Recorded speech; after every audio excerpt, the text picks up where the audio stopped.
A ver, ¿qué pasa cuando una idea extraña que ni siquiera se siente propia, se te mete en la mente y no hay forma de sacarla? Mm, es una pregunta tremenda. Hoy vamos a meternos de lleno en eso. En un tema que es, bueno, tan desconcertante como fascinante. La neurosis obsesiva. Sí.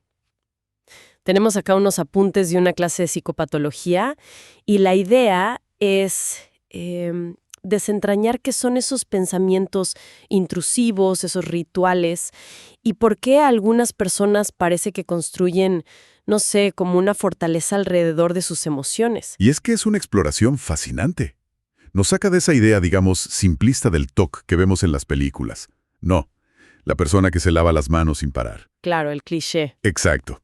Vamos a ir mucho más profundo, a la estructura de la personalidad, a cómo alguien construye una vida entera para mantener a raya algo que teme de sí mismo.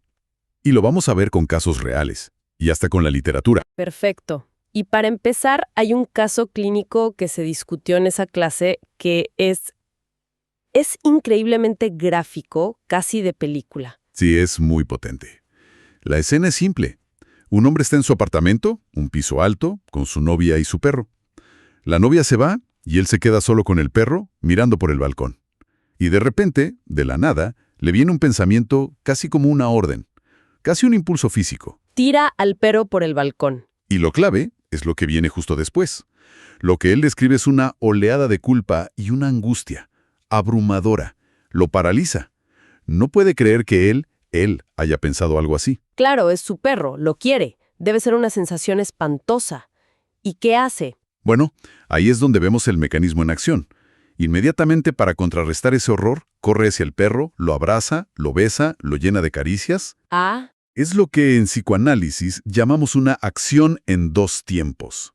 Es el sello de la neurosis obsesiva. o sea, un pensamiento y luego la acción contraria. Exacto. El primer tiempo es ese pensamiento prohibido, violento, que irrumpe. Y el segundo es un acto de amor o reparación que busca anular, cancelar, borrar mágicamente el primero, como si el abrazo pudiera deshacer el pensamiento. Es como un conjuro para deshacer una maldición que él mismo creó. Pero en la historia esto no termina ahí, ¿verdad? No, para nada. El pensamiento no se va con el abrazo. Uf, Al contrario, se fortalece, porque el mecanismo de anulación nunca es suficiente. Días después, está en la cocina y vuelve el impulso. Pero ahora la imagen es la de acuchillar al perro. no. ¡Qué terrible! Y claro, esto desencadena rituales de cariño todavía más intensos, más desesperados. El perro termina agobiado de tanto amor compensatorio. Es un círculo vicioso que lo consume. ¡Qué sufrimiento! Y uno se pregunta, ¿de dónde puede salir algo tan violento hacia una figura que quiere? ¿Se llega a saber qué hay detrás? Sí, y acá es donde el análisis se vuelve crucial. En las sesiones emerge un dato fundamental. El perro había sido un regalo de su novia. Ajá. Y en ese momento, el paciente estaba sumido en una duda profundísima sobre la relación. Sentía un deseo muy fuerte de terminar con ella, pero no se atrevía. No se lo permitía ni a sí mismo. Exacto. Es más, ya estaba fantaseando con otras personas.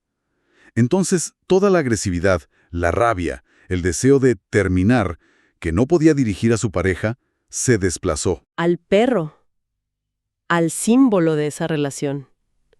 El perro. El impulso de matarlo era una representación brutal y disfrazada de su deseo de matar la relación. Wow. O sea, el cíntula era una forma retorcida de decir algo que no se animaba ni a pensar.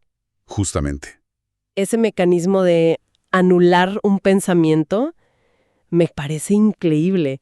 Es casi pensamiento mágico. Y me recuerda que en la literatura también hay personajes que viven atrapados en esa lógica. Pienso en ese fragmento increíble de Rayuela de Cortázar. ¡Uf! Una escena magistral. Es la descripción clínica perfecta en forma de novela. Totalmente. El personaje, Oliveira, tiene una compulsión muy específica. Si se le cae algo, cualquier cosa, tiene que levantarlo él. Solo él. Sí. Si otro lo hace, o si no lo encuentra, una desgracia terrible le va a pasar a alguien que quiere. Es su ley personal. Y la escena ocurre en el peor lugar, un restaurante parisino elegantísimo. Y se le cae a un terrón de azúcar que rueda y se pierde debajo de otra mesa, llena de gente. Y lo que Cortázar describe a continuación es el colapso de todo su sistema de defensa. Exacto. Describe la angustia en estado puro. La vergüenza de tener que tirarse al suelo. La humillación de buscar a tientas entre zapatos caros de desconocidos. Pero por encima de todo, un pánico creciente. Una certeza absoluta. Sí, una certeza de que, si no encuentra ese estúpido terrón, algo catastrófico va a pasar. Es una tortura. Te hace sentir la claustrofobia de su mente. Es que esa escena ilustra a la perfección la función del ritual. Es un dique para contener un océano de angustia. Mientras el ritual se cumple, la persona siente que tiene el control. Claro, pero en el momento en que falla, cuando no encuentra el terrón, el dique se rompe y la angustia lo inunda todo. Por eso el control es tan fundamental. No vale que un mozo amable lo levante. Tiene que ser él. Tiene que ser él.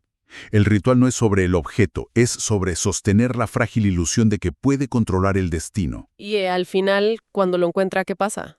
La angustia se va, pero no es solo alivio, ¿no? Claro. No, para nada. La angustia se transforma instantáneamente en otra cosa. Una vergüenza terrible por el ridículo que acaba de hacer. Claro.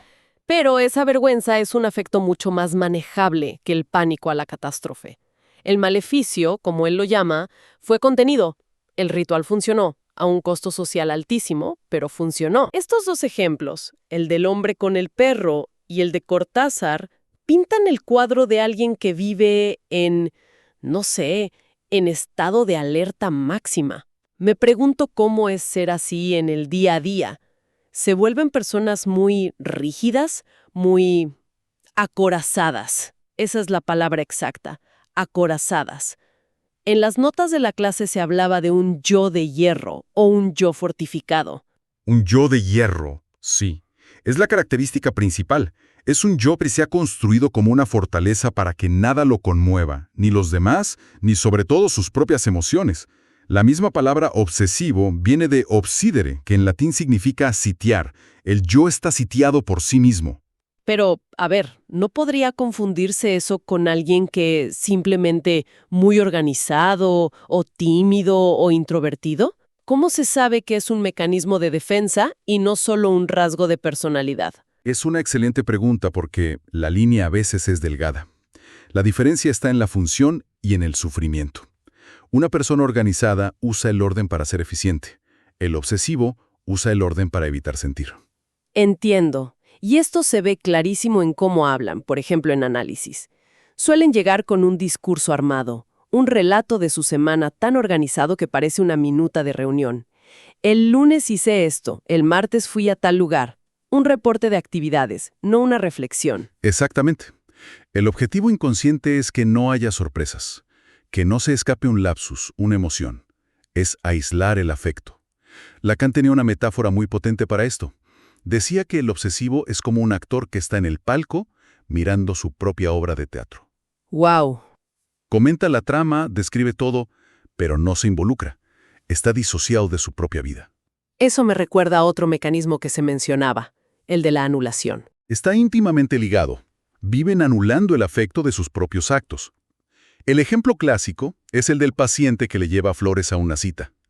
La mujer se emociona, le dice, ¡qué detalle tan hermoso! Un momento de conexión. Sí. Y él, en lugar de recibir ese afecto, responde, bueno, es lo que corresponde socialmente. ¡Pum! Con esa frase mata todo el gesto, lo vacía de emoción, lo anula. Lo cual nos lleva a la pregunta del millón. ¿De dónde viene toda esta necesidad de control, esta agresividad contenida? El psicoanálisis, con Freud, sitúa el origen de esto en una etapa muy temprana del desarrollo, la que llamó la fase sádico-anal. Perdón que te interrumpa, pero para quienes no lo tenemos tan fresco, podemos recordar por qué esa etapa, la del control de esfínteres, es tan fundamental. ¿Qué tiene que ver el baño con todo esto? Claro, y es clave entenderlo para no quedarnos en la caricatura. Esa etapa, entre los 2 y 4 años, es el primer gran campo de batalla del poder para un niño. Es cuando descubre que su cuerpo produce algo y que él puede decidir si lo retiene o lo suelta. Claro. Puede obedecer a sus padres o puede desafiarlos. Es su primer contacto con el control, la autonomía, la posesión. Esto es mío. Y esa dinámica de poder puede marcar cómo se relacionará con esos temas toda su vida. Entiendo. Es el primer ejercicio de voluntad sobre el propio cuerpo y sobre los demás. Exacto. Y esa fase no solo se relaciona con el control, sino también con la agresión y con las grandes preguntas sobre la existencia. A diferencia de la histeria, que su pregunta es sobre la sexualidad, Ajá. la gran pregunta existencial del obsesivo es sobre la vida y la muerte, la finitud, la posibilidad de la propia desaparición. Eso es lo que le genera una angustia insoportable. Y esa agresividad de la que hablas se ve también en los rituales, porque el de Cortázar parece más defensivo, constantemente, aunque esté disfrazada. Piénsalo, casi todos los pensamientos mágicos tienen un componente agresivo. Si piso la raya, le pasará algo malo a mi mamá. Siempre hay una amenaza, una violencia latente. Cierto. Y también se ve en el discurso. Ese relato detallado, organizado y a menudo increíblemente aburrido tiene una función inconsciente: mortificar al otro. Es una agresión pasiva. Es una forma de matar al analista o a la pareja de aburrimiento para que no se acerquen. Espera, la metáfora que usan es muy gráfica. El obsesivo es el que se sienta a esperar a ver pasar el cadáver de su enemigo. Espera, ¿controla y agota al otro con su pasividad? Eso suena imposible. Si el analista propone algo y el paciente simplemente dice no, o te enreda en detalles, ¿cómo se rompe ese punto muerto? Es uno de los mayores desafíos clínicos. La dinámica en la transferencia, o sea, en la relación con el analista, es muy particular. Puedes hacer una interpretación brillante y te responden con un glacial «no, no estoy de acuerdo». Y todo tu esfuerzo cae en un saco roto. Te desarman. Entonces, ¿cuál es la estrategia? ¿Cómo se trabaja con esa muralla? La posición del analista, desde una perspectiva lacaniana, debe ser de cierto desdén. Y aclaro, no es menosprecio, para nada. Claro. Es un desdén hacia el contenido de ese relato detallado. Es no engancharse. Se trata de cortar ese flujo y preguntar, ¿y a usted qué le pasa con todo eso que me cuenta? Es moverlo de lo general a lo particular. Dejar de hablar de la muerte para hablar de su muerte. ¿Tiene sentido? Forzarlo a salir del palco y bajar al escenario. En las notas también se mencionaba algo que me llamó la atención, que no suelen llegar a consulta por decisión propia. Muy a menudo. Lo más común es que lleguen enviados por sus parejas, que ya no soportan la distancia emocional, esa vida reglamentada. Y esto se conecta con otra característica central que es fascinante: su relación con la justicia y la injusticia. A ver, el obsesivo tiene una sensación constante de que los están cagando, de que los estafan, de que el mundo está en deuda con ellos. ¿Cómo se manifiesta eso? En todo. Por ejemplo, si una sesión termina 5 minutos antes, no lo viven como una falta de interés, que sería la reacción más histérica. Claro, no le importo. Exacto. El obsesivo lo vive como una estafa. Pagué por 50 minutos y me diste 45. Me debes 5 minutos. Hay una lógica de contabilidad, de deuda, que lo permea todo. Ok, hagamos un balance. Partimos de un pensamiento aterriador y llegamos a una estructura de personalidad complejísima. La neurosis obsesiva se caracteriza por esos pensamientos intrusivos, Que generan una culpa enorme. por los rituales para controlar la angustia, Por ese yo fortificado que busca aislarse del afecto. y por una lucha subterránea y constante con el deseo, el control y la muerte. Exacto. Y creo que es crucial recordar, después de todo este análisis, que detrás de esa fachada de control, de racionalidad, de frialdad a veces, hay una profunda vulnerabilidad y un enorme sufrimiento. La fortaleza la construyen para defenderse. Para cerrar, quiero recuperar una idea de los apuntes que me pareció potentísima. Freud comparaba los rituales privados de los obsesivos con las grandes ceremonias religiosas, Es una conexión brillante. porque en el fondo la estructura es la misma. Claro. Él decía que todos son intentos de imponer un orden, un sistema de reglas, sobre una realidad que es caótica, impredecible. Son formas de manejar la angustia ante lo desconocido. Y esto me deja pensando en una pregunta. ¿Hasta qué punto nuestras pequeñas supersticiones, nuestras rutinas más rígidas, ese café que tiene que ser en la misma taza, no son una versión personal de esos mismos mecanismos, un intento, quizá, de poner un poco de orden en el caos de la existencia y de defendernos, simbólicamente, de aquello que más tememos.